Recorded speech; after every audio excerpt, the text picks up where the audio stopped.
Here's the lesson on buck rack. I'm tuned low, so this is an F, an A sharp, a D and a G for the first string. Buck rack is an instrumental based on the playing of Mance Lipscomb and Reverend Gary Davis, two famous finger-picking guitarists. And it's in the key of F, and it uses both alternating bass and a steady bass. The song is basically the same thing over and over again, but with endless variations, especially in the right hand. It was a typical dance song. So here's the first part. So that's all on your tab except the endings. That we'll do in the next video.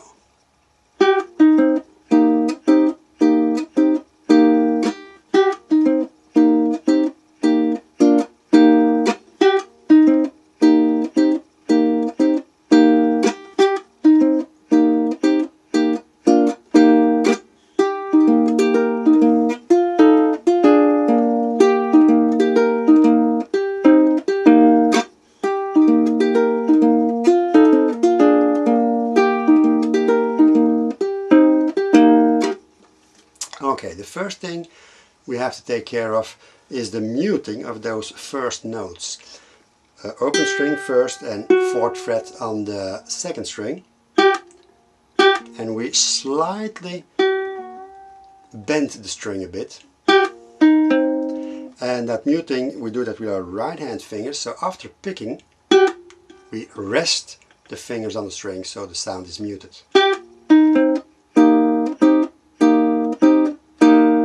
And there in the tab you have X's, and also in the rest of the song, and it simply means you have to hit with your nails downwards and damp a bit. So the chord doesn't ring, the note doesn't ring, it's a sort of a muffled percussive hit. So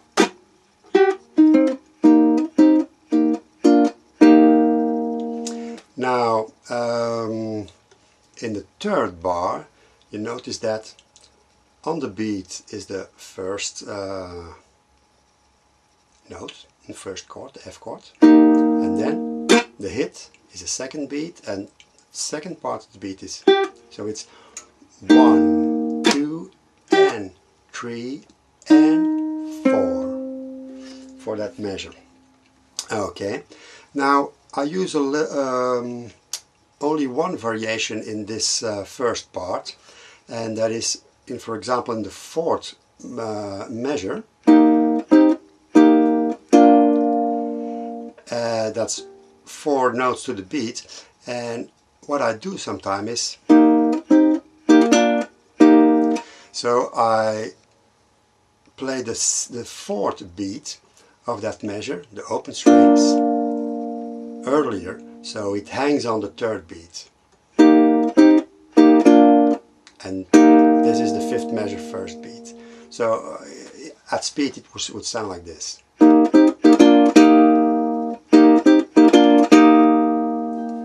Okay, that's all the main difficulties for the first part.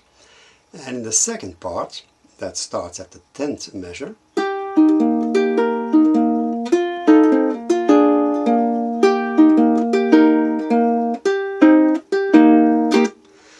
There's a lot of, let's say, bass strings off the beat, and I'm going to count that out, the 10th measure. 1 and 2 and 3 and 4. See, so this is on the off beat of the 2nd beat. Now the 11th bar, 1 and 2, so sorry, 1 and 2, 1 and 2 and 3 and 4. So it's a bit difficult playing it slow. So once more the 11th bar, 1 and 2 and 3, 4. And the 12th bar, 1 and 2 and 3 and 4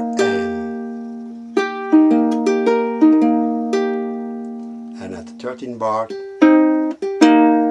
again that little rest that starts the 2nd beat. Now that part, so from bar 10 to 13 I use a lot of variations, and only in the rhythm, because the chords always stay the same. It's F, G and C. So I'll give you some examples. See,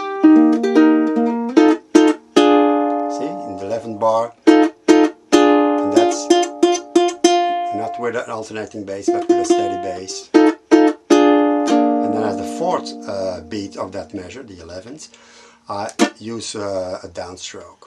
Let's play it again.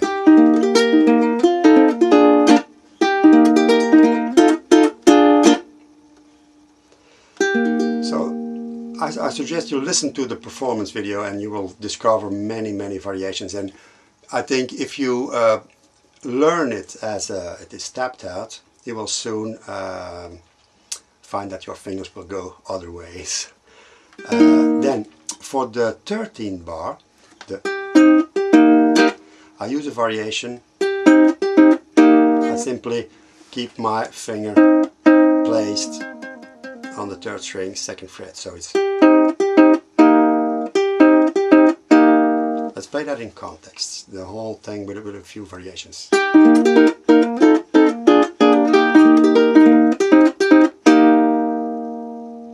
Okay, that's it for the first lesson of Bacharach. In the next video we'll talk about the endings.